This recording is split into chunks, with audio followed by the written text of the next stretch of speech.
कि पिछले वीडियो में हमने देखा था बिजनेस ट्रांजैक्शन, उसका कंसेप्ट हमें मालूम है। उसके बाद बिजनेस ट्रांजैक्शन में गुड्स में परचेस अकाउंट, सेल्स अकाउंट आता है। उसमें कैश बेसिस, क्रेडिट बेसिस पे हमारे ट्रांजैक्शन होते हैं। उसमें और एक शब्द आता है स्टॉक यानी इन्वेंटरी। उसमें opening stock, closing stock, raw material, working progress और फिनिश गुड्स। उसके बाद सेल्स में कैश लेजर, कैश और क्रेडिट सेल्स में सन्ड्री डेटर्स, बिल्स रिसीवेबल यानी ट्रेड रिसीवेबल। उसके बाद परचेस रिटर्न और सेल्स रिटर्न भी हमने देखा है। उसके बाद और एक शब्द आता है बिजनेस ट्रांजैक्शन में परचेसेस। उसमें कैश परचेस और credit purchase, sundry creditors, bills receivable और ट्रेड पेबल। उसके बाद और एक शब्द आता है हमारे बुक्स ऑफ अकाउंट में हमें रिकॉर्ड करना पड़ता है एक्सपेंडिचर। एक्सपेंडिचर में भी रेवेन्यू एक्सपेंडिचर और कैपिटल एक्सपेंडिचर क्या होता है ये भी हमने अच्छी तरीके से समझ लिया था। उसमें बेनिफिट इन करंट ईयर यानी जिस चीज़ का बेनिफिट हम करंट ईयर में ले रहे और उसका हम पेमेंट कर रहे तो उसको हम रेवेन्यू एक्सपेंडिचर रिकॉर्ड करते हैं। और जिस एक्सपेंडिचर का बेनिफिट हम फ्यूचर में ले रहे उसे कैपिटल एक्सपेंडिचर कहते हैं। उसमें भी जो कैपिटल एक्सपेंडिचर आता है उसमें एसेट एक शब्द आता है। एसेट में asset can be divided in 3 parts, non current asset, current asset और फिक्टिशियस एसेट। ये भी हमने अच्छी तरीके से समझ लिया था। नॉन करंट एसेट का एक पार्ट होता है फिक्स एसेट। उसमें टेंजिबल फिक्स एसेट क्या होती है और इनटेंजिबल फिक्स एसेट क्या होती है ये भी हमने अच्छी तरीके से समझ लिया था। उसके बाद कैपिटल क्या होता है, लायबिलिटी क्या होती है। लायबिलिटी में नॉन करंट लायबिलिटी और करंट लायबिलिटी ये 2 शब्द आते हैं। जो करंट लायबिलिटी का पेमेंट हमें हमारा अगर 19-20 में हमने खर्चा किया, किसी से लोन लिया है और उसका पेमेंट हम 20-21 और 20-21 के जो 20-21 साल के बाद 21-22 साल भी आता है, वो साल में भी हम उसका पेमेंट कर रहे हो लायबिलिटी का, तो हम उसे नॉन करंट लायबिलिटी कहेंगे। वो भी हमने उदाहरण सहित अच्छी तरीके से पिछले वीडियो में देख लिया था। और करंट लायबिलिटी क्या होता है, समझो हमने सप्लायर है हमारा और सप्लायर से हमने परचेस किया है और उसका पेमेंट हम हमारे प्रीवियस ईयर में यानी 19-20 में कर रहे और अभी अगर नहीं कर सके तो अगले साल जो 20-21 साल आया उसमें हम कर रहे हो पेमेंट, तो उसे हम करंट लायबिलिटी के अंडर सन्ड्री क्रेडिटर्स नाम से रिकॉर्ड करेंगे। ऐसे छोटे छोटे जो हमारे लोन रहते हैं जो हम एक साल में पे करते हैं, किसका भी पेमेंट हमें देना पड़ता है, किसी सैलरी पेमेंट करना, लोन यानी किसी स्टाफ की सैलरी हमें पे करने की है, हमारे एक्सपेंसेस आते हैं, लाइट बिल, फ़ोन बिल, हमारा ऑफिस रेंट, ये सब हमारी करंट लायबिलिटी रहती है जो हम एक साल में उसे पे करते हैं। और जो लायबिलिटी हमें लॉन्ग टर्म में चलती है उसे हम करंट लायबिलिटी में रिकॉर्ड करते हैं। उसके बाद और एक शब्द हमने देखा ड्राइंग्स यानी जो हमारा ओनर रहता है वो ओनर खुद के घर खर्चे के लिए जो पैसा बिजनेस में से निकाल विड्रॉन करता है, वो कैश में हो अगर काइंड में, वो उसका जो वैल्यू रहता है वो हम बुक्स ऑफ अकाउंट में ड्राइंग्स के नाम से रिकॉर्ड करते हैं। उसके बाद बुक्स ऑफ अकाउंट में एक शब्द और आता है रिसिप्ट। रिसिप्ट में भी 2 प्रकार की रिसिप्ट होती है, एक रेवेन्यू रिसिप्ट और एक कैपिटल रिसिप्ट। तो रेवेन्यू रिसिप्ट यानी जो बिजनेस में हमारा अगर मोबाइल शॉप है और हम मोबाइल बेच रहे हैं, सेल कर रहे हैं, उसका पेमेंट हमें मिल रहा है, उसका रिसिप्ट हमें मिल रहा है, वो रिसिप्ट हमारा रेवेन्यू रिसिप्ट है। और इसके अलावा अगर हमारे पास कोई स्क्रैप मटेरियल है, वहाँ से हमें पेमेंट आ रहा है, हमारा स्क्रैप मटेरियल हम बेच के हमें जो पेमेंट मिल रहा है वो भी हमारा रेवेन्यू रिसिप्ट है। इसके अलावा हमारा किसी से हमने पेमेंट दिया है, उसका हमें इंटरेस्ट आ रहा है, तो उसका भी रेवेन्यू रिसिप्ट के अंडर हम उसका एंट्री रिकॉर्ड करेंगे। और कैपिटल रिसिप्ट यानी हमारी कोई पुरानी एसेट है, मशीन है, कार है, उसे हम बेच के हमें जो पैसा आ रहा है उसे हम कैपिटल रिसिप्ट कहेंगे। अगर वो एसेट हमारी बिल्डिंग भी हो सकती है, हमारा कंप्यूटर हो सकता है, हमारी मशीन हो सकती है, कोई भी कैपिटल हमारी जो फिक्स एसेट है उसे बेच के हमारा जो पेमेंट आ रहा है उसे हम कैपिटल रिसिप्ट कह सकते हैं। उसके बाद और एक शब्द आता है बुक्स ऑफ अकाउंट में, प्रॉफिट यानी इनकम। इसका मतलब revenue minus expenses is equal to profit. Revenue यानी हमारा जो रेवेन्यू का मतलब होता है प्रॉफिट, और उसमें से अगर हमारे खर्चे माइनस होने के बाद जो बचा होता है उसे हम प्रॉफिट या इनकम कह सकते हैं। और बता सकते और एक रहता है रेवेन्यू रिसिप्ट, और एक इसमें भी हम बोल सकते हैं revenue receipt minus revenue payment. हमारा जो रेवेन्यू रिसिप्ट आ रहा है उसमें से हमने रेवेन्यू पेमेंट माइनस कर दिया, तो जो बचेगा उसे हम प्रॉफिट या इनकम कह सकते हैं। उसके बाद और एक शब्द हमारे बिजनेस में आता है loss. It is negative profit, इसे हम निगेटिव प्रॉफिट कहते हैं। अगर हमारा एक्सपेंसेस ज़्यादा है, उसमें से हमारा जो रेवेन्यू पेमेंट प्रॉफिट कम है वो माइनस किया तो बचता है वो लॉस। एक्सपेंसेस अगर 1 लाख रुपए और हमारा खर्चा प्रॉफिट हमारा जो इनकम है वो 80,000 है, यानी हमारे 1 लाख में से 80,000 रुपये माइनस करने के बाद जो 20 लाख रुपए बचेगा वो हमारा लॉस रहेगा। ये एग्जाम्पल समझने के लिए बताया। तो अभी देखिए यहाँ तक हमने सब देखा था। हमने कहाँ से शुरुआत की थी? बिजनेस ट्रांजैक्शन से। उसके पहले के वीडियो में हमने देखा था कि इसकी अकाउंट, बेसिक अकाउंट की कंसेप्ट, जो 5 वर्ड आते हैं, एसेट, लायबिलिटी, इनकम, एक्सपेंसेस और कैपिटल, वो शब्द क्या होते हैं, उसका कंसेप्ट क्या होता है, हमने सब देखा था। उसके बाद बिजनेस ट्रांजैक्शन को शुरुआत किया था, उसका यहाँ तक हमने देखा है। पिछली वीडियो में कहाँ तक? तो रिसिप्ट लॉस तक देखा था। उसके बाद हम आज देख रहे हैं, एक एग्जाम्पल के स्वरूप में हम समझने का कोशिश कर रहे हैं कि रेवेन्यू रिसिप्ट क्या होती है, कैपिटल रिसिप्ट क्या होती है, एक्सपेंडिचर क्या होता है। एग्जाम्पल के लिए बता रहा हूँ, classify whether following are revenue और कैपिटल रिसिप्ट और एक्सपेंसेस। ये जो अभी नीचे बताए हुए एग्जाम्पल रेवेन्यू रिसिप्ट है कि कैपिटल रिसिप्ट है कि एक्सपेंडिचर है, हमें बताइए। तो अभी देखिए, हमारा दुकान है, सेल्स ऑफ गुड्स, हमने माल बेचा, तो ये हमारी क्या है? रेवेन्यू रिसिप्ट है। हमने रेंट पेड किया, हमारे ऑफिस का हमें रेंट पेड किया, ये भी हमारा क्या है? रेवेन्यू एक्सपेंडिचर है, खर्चा हो गया। हमने सैलरी पेड किया, हमारे स्टाफ था उसे हमने पेमेंट किया, ये भी हमारा रेवेन्यू एक्सपेंडिचर है। परचेस ऑफ गुड्स, हमने माल परचेस किया, तो वो भी हमारा रेवेन्यू एक्सपेंडिचर है।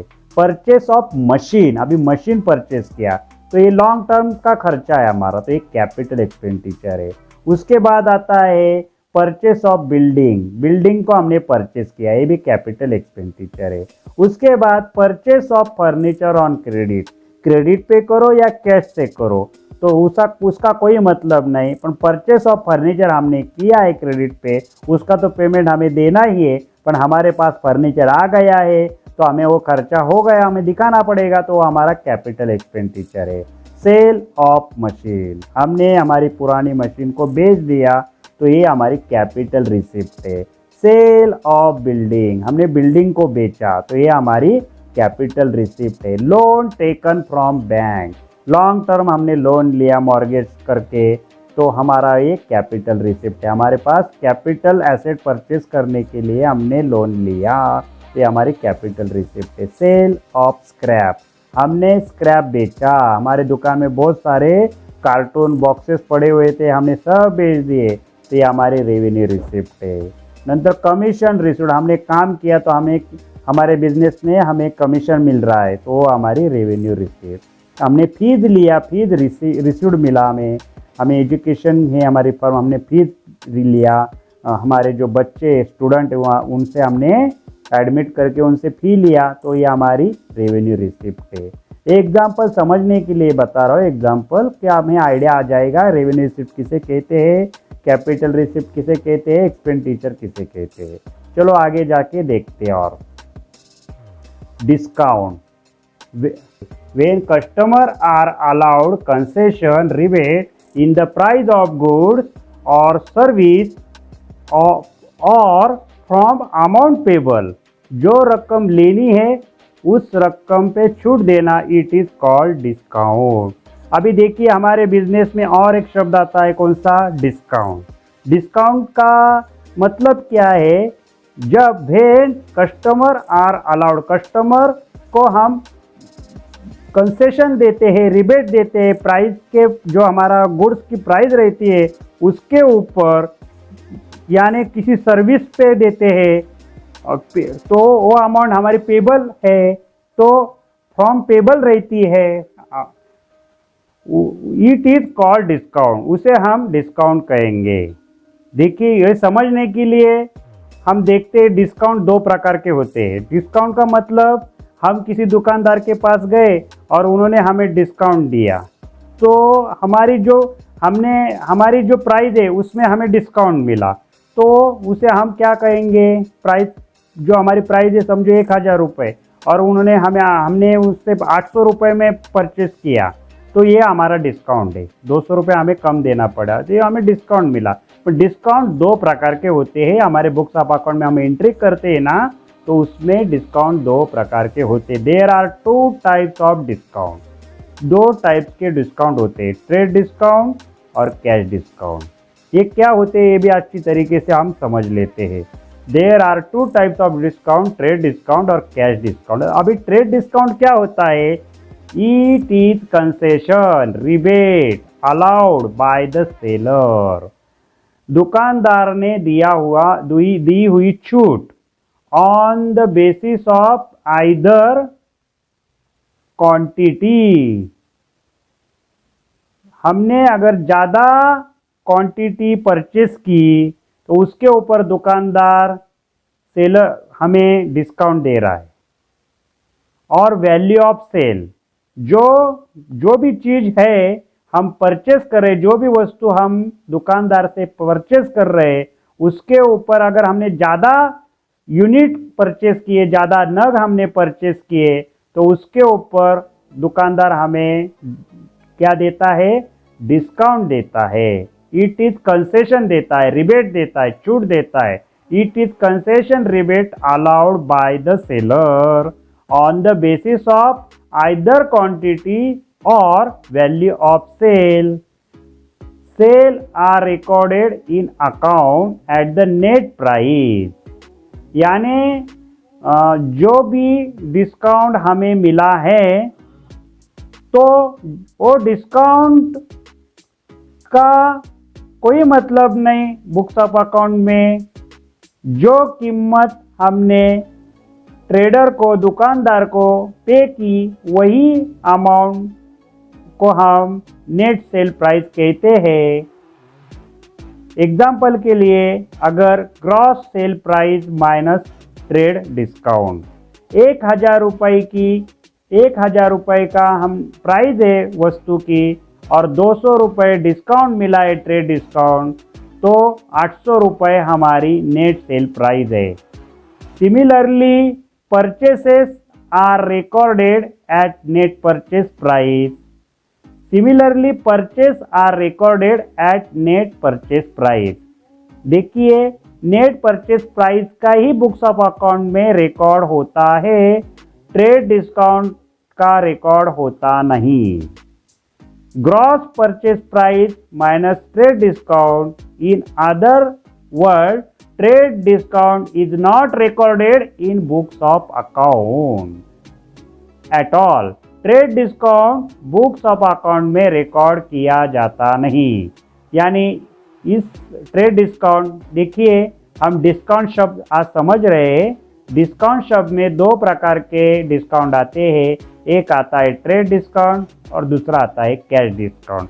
अभी तो फिलहाल हम ट्रेड डिस्काउंट क्या है वो समझ रहे हैं। It is the concession rebate allowed by the seller on the basis of either quantity or value of sale. Sales are recorded in account at net sale price. Similarly, purchase are recorded at net purchase price. Trade discount, gross purchase price less trade discount is equal to net purchase price. In other words, trade discount is not recorded in books of account at all. यानी trade discount books of account में record किया जाता नहीं। तो देखिए, अगर आप account में कहीं भी देखेंगे तो ट्रेड डिस्काउंट की एंट्री आपको रिकॉर्ड की हुई दिखेगी नहीं। जिधर भी जाओ आप, कौन से भी कंपनी का काम करो, कहाँ भी जाओ, ट्रेड डिस्काउंट की एंट्री हम बुक्स ऑफ अकाउंट में रिकॉर्ड करते नहीं। अगर हम दुकानदार के पास गए और दुकानदार को बोला कि हमें एक पेन चाहिए, तो वो बोलेगा इसका 5 रुपये आपको पे करना पड़ेगा। हमने बोला ये पेन हम 10 पेन लेंगे आपसे, तो आप कितने रुपए में देंगे? तो बोले अगर आप 10 पेन लेंगे तो मैं आपसे 40 रुपये लूँगा, आपको 10 रुपये छूट मिलेगी। हर पेन में 1 रुपये का डिस्काउंट मिलेगा, हम 4 रुपये को एक पेन दूंगा। तो यानी हमें 10 रुपये का हमें क्या मिला? डिस्काउंट मिला। पर अभी जो 40 रुपये हम उसे पे करेंगे तो दुकानदार उनके बुक्स ऑफ अकाउंट में क्या रिकॉर्ड करेगा कि 40 रुपये का सेल ही दिखाएगा। वो ऐसा नहीं करेगा कि 10 रुपये डिस्काउंट दिया, 50 रुपये का पेन था, 10 रुपये डिस्काउंट दिया और डिस्काउंट की एंट्री, ट्रेड डिस्काउंट की एंट्री रिकॉर्ड करेगा 40 रुपये की, और 40 रुपये की एंट्री अलग करेगा, 50 रुपये की एंट्री करेगा, 10 रुपये का डिस्काउंट दे के 50 रुपये का सेल नहीं दिखाएगा, वो 40 रुपये का ही नेट सेल दिखाएगा। हमारे बुक्स ऑफ अकाउंट में हम ट्रेड डिस्काउंट की एंट्री दिखाते नहीं। क्यों दिखाते नहीं? ये अच्छी तरीके से समझने के लिए एग्जाम्पल देखते हैं। देखिए, ये मेरा शोरूम है, ये शोरूम में बहुत सारे कपड़े, शर्ट है, मेरा शर्ट है। अभी एक शर्ट आप लेने के लिए आए मेरे पास एक शर्ट आप लेने के लिए आए, उसकी कीमत थी, ग्रॉस सेल प्राइस थी, शर्ट के ऊपर मैंने 2000 रुपये MRP का बैच लगा के रखा है। आप आ गए, कितना अच्छा शर्ट है, आपको पसंद आ गया, आपने बोला मुझे तो शर्ट अच्छा लग रहा है, तो आप एक काम करो, मुझे ये शर्ट 500 रुपये में देगो। आप बार्गेनिंग कर रहे मेरे से। मैंने बोला अरे 2000 रुपये का शर्ट है, आप 500 रुपये में, ये तो बार्गेनिंग ने बहुत ही बार्गेनिंग हो गई, मैं नहीं दूंगा आपको 500 रुपये में। तो बोले अभी क्या करूँ? वो बोल रहा है नहीं, चलो 1000 रुपये देता हूँ मैं आपको। मुझे क्या बोले आप? 1000 रुपये दे दो, 1000 रुपये में शर्ट दे दो। मैंने बोला नहीं, 1000 रुपये में मैं शर्ट नहीं दूंगा, एक काम करो, मैं 1200 रुपये लूँगा। मैंने क्या बोला आपसे? मैं 1200 रुपये में शर्ट लूँगा। मेरा शोरूम है, आप शोरूम में आ गए और मेरे पास एक शर्ट है 2000 रुपये, उसकी MRP है। आपने बोला ये शर्ट मुझे 1000 रुपये में दे दो, मैंने बोला 1200 रुपये में दूंगा। आपने बार्गेनिंग की मेरे से, ठीक है, 1200 रुपये में हमारा डील हो गया। 1200 रुपये का शर्ट मैंने बेचने का हमारा डील हो गया। आपने भी 1200 रुपये देने का डील किया मेरे से, यानी 2000 रुपये का शर्ट था, आपने 1200 रुपये में मुझे डील किया, यानी ट्रेड डिस्काउंट आपको कितनी छूट मिली? 800 रुपये।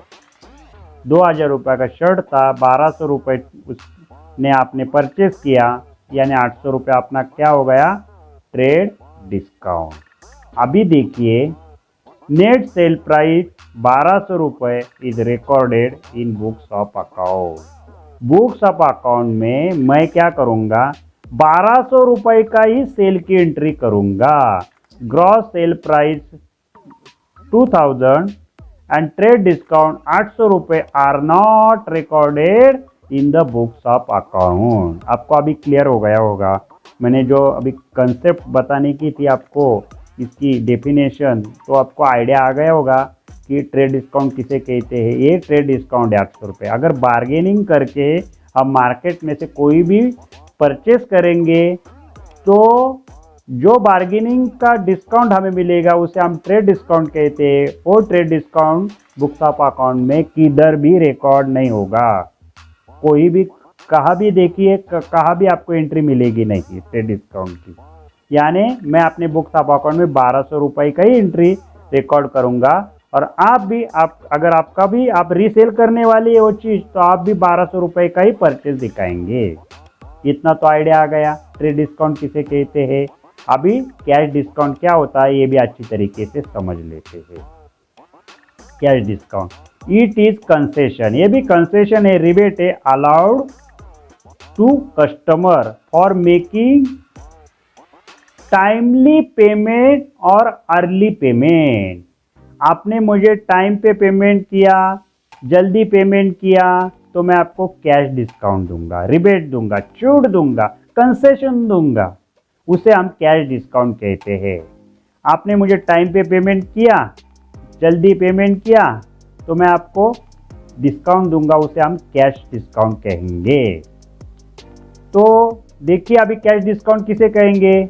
अभी देखिए 1200 रुपये का शर्ट है, हमारा आपका डील हो गया।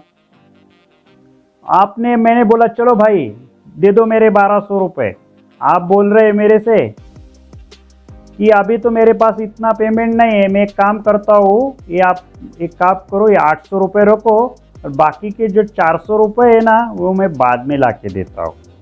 मैंने बोला अरे आपने तो इतना बार्गेनिंग कर दिया पहले से ही, और अभी तो बोल रहे आप 800 रुपये जमा कर रहे और 400 रुपये बाद में करेंगे। एक काम करो, अगर आप मुझे पूरा पेमेंट करेंगे तो मैं आपको 100 रुपये का डिस्काउंट दूंगा, यानी मैं आपसे 1100 रुपये ही लूँगा आप अगर टाइम पे मुझे तुरंत पेमेंट करेंगे।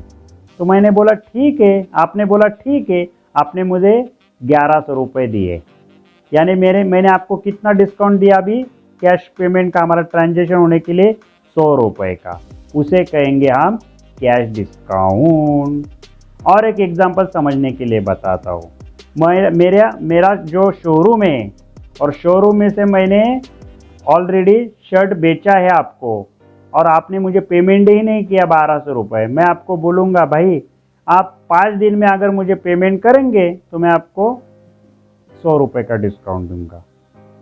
ये टाइमली पेमेंट करेंगे तो मैं आपको 100 रुपये का डिस्काउंट दूंगा, उसे कहेंगे हम कैश डिस्काउंट। ये कैश डिस्काउंट हम बुक्स ऑफ अकाउंट में रिकॉर्ड करते हैं, बिल में दिखाते हैं। आइडिया आ गया। चलो अभी और एक शब्द आता है बुक्स ऑफ अकाउंट में, bad debts. Bad debt is the amount which becomes irrecoverable from debtors. It may be because of insolvency or death of debtors. It is a loss to business.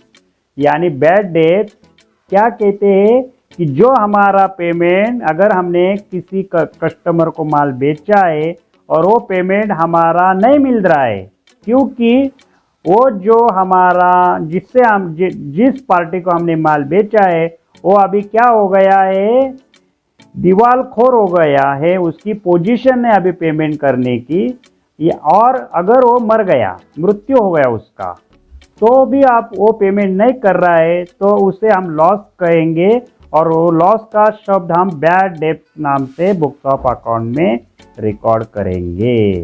इतना तो idea आ गया। और एक शब्द बता देता हूँ, सॉल्वेंट पर्सन। ये इनसॉल्वेंट पर्सन समझने के लिए बता रहा हूँ। सॉल्वेंट पर्सन यानी लायक is a person who is in a position to pay his debt. जो सॉल्वेंट पर्सन रहता है वो उसकी पोजीशन, उसका जितना भी देना है सामने वाले का पेमेंट, वो देने में वो सक्षम है, उसे हम सॉल्वेंट पर्सन कहेंगे। और उसका विरोधी शब्द है इनसॉल्वेंट, दिवालखोर, वो पे नहीं कर सकता, उसके पास अभी पेमेंट नहीं है, अगर वो मर गया है, मृत्यु हो गया उसका, तो हमारे बिजनेस में जो लॉस आता है वो बैड डेट नाम से हम बुक्स ऑफ अकाउंट में रिकॉर्ड करेंगे। और सॉल्वेंट पर्सन जो कभी भी हमारा पेमेंट दे सकता है, उसकी पोजीशन अच्छी है पेमेंट देने के लिए, उसे हम सॉल्वेंट पर्सन कहेंगे। अभी और एक शब्द आता है बुक्स ऑफ अकाउंट में, proprietor, owner. The person who commences business and bears all risk associated with business is called proprietor, owner. Owner किसे कहेंगे? जो बिजनेस को हैंडल कर रहा है, आगे लेके जा रहा है, सब जो नुकसान हो रहा है, फायदा हो रहा है, उसे वो बेयर कर रहा है, और सब टाइप्स की रिस्क ले रहा है, डिसीजन ले रहा है, और उसे हम बिजनेस का ओनर कहेंगे, प्रोप्राइटर कहेंगे। इतना तो आइडिया है आपको, आप आगे देखेंगे। Entity. Entity it means an economic unit. ये एक इकोनॉमिक यूनिट है which perform economic activity. Economic active को परफॉर्म करता है, यानी रिलायंस है, टाटा, बजाज ऑटो है, विप्रो, ये सब एंटिटी है। It may be sole proprietorship firm, partnership firm, company, ETC. ये इंडिविजुअल फर्म ओनर हो सकता है, सोल प्रोप्राइटरशिप रह सकती है उनकी, फर्म में हो सकता है, पार्टनरशिप फर्म में और कंपनी में भी एंटिटी आ सकती है। एंटिटी शब्द बहुत बड़ा है, आगे कम देखेंगे। अभी इतना तो आइडिया आ गया होगा एंटिटी शब्द क्या होता है। चलो अभी आगे देखेंगे डिप्रिसिएशन। डिप्रिसिएशन भी एक शब्द हमें बुक्स ऑफ अकाउंट में रिकॉर्ड करना पड़ता है। Depreciation is fall in value of fixed asset because of used or with effects of time. Depreciation is fall in value of fixed asset. Fix asset जो हमारी है बिजनेस की, उसकी value कम हो जाती है क्योंकि उसका जो भी इफ्लेक्स विथ इफ्लेक्ट कॉस्ट है, यूज होता है, तो उसका लाइफ कमी हो जाता है। टाइम अगर देखिए, हम अभी मैंने कार लिया और कार का लाइफ है 10 साल, 10 साल कार का लाइफ है, तो 10 साल तक ही वो हमारे पास रहेंगे। 10 साल के बाद हम उसका डिप्रिसिएशन नहीं लेंगे बुक्स ऑफ अकाउंट में। अगर वो भी हमें 10 साल के बाद भी हमारे पास रह गई तो वो हमारे पास बुक्स ऑफ अकाउंट में नहीं दिखेंगी, पर हम उसका यूज़ कर सकते हैं। तो उसकी लाइफ कितनी? 10 साल। यानी एग्जांपल के लिए देखिए, एक मशीन है हमारे पास, उसकी कीमत है 5 लाख रुपए, cost of machine 5 lakh, estimated life है उसका 10 ईयर, 10 ईयर, 10 साल का लाइफ है। कैलकुलेशन डिप्रिसिएशन पर ईयर, कितना डिप्रिसिएशन आएगा पर ईयर? सोल्यूशन क्या है? Depreciation per year 5 lakh divided 10 year is equal to 50,000 per year. 50,000 रुपए से कम हो के 10वें साल में ये वैल्यू हमारे बुक्स ऑफ अकाउंट में रिकॉर्ड नहीं होंगी। अगर वो मशीन हमारे पास है तो उसका बोनस लाइफ हम यूज कर रहे हैं, और उसका वैल्यू कम हो जाता है, उसे हम डिप्रिसिएशन कहेंगे। इतना तो आइडिया आ गया। देखिए आज हमने क्या देखा, हमने बिजनेस ट्रांजैक्शन शुरुआत किया था। उसके पहले हमने अकाउंट के बेसिक 5 वर्ड भी समझ लिए थे। बेसिक बिजनेस ट्रांजैक्शन से हमने देख के आज हमने डिप्रिसिएशन देखा। डिप्रिसिएशन तक सब हमने समझ लिया। अभी आगे हमें क्या करने का है, हमें जितना भी हमने समझ लिया है बेसिक कंसेप्ट से, बिजनेस ट्रांजैक्शन से आज तक डिप्रिसिएशन, ये 22वां शब्द है हमारा डिप्रिसिएशन। जितने भी शब्द हमारे हैं ये सब अच्छी तरीके से समझने के लिए, थ्योरी तो समझ लिया, अभी न्यूमेरिकल कंसेप्ट हमें समझने की है। संख्यात्मक डेफिनेशन से हम अच्छी तरीके से समझ लेंगे। 1-2 सेशन और होंगे, उसके बाद ही हम टैली प्राइम सॉफ्टवेयर में एंट्री रिकॉर्ड करना शुरू करने वाले हैं। चलो थैंक यू वेरी मच, मिलेंगे अगली वीडियो में।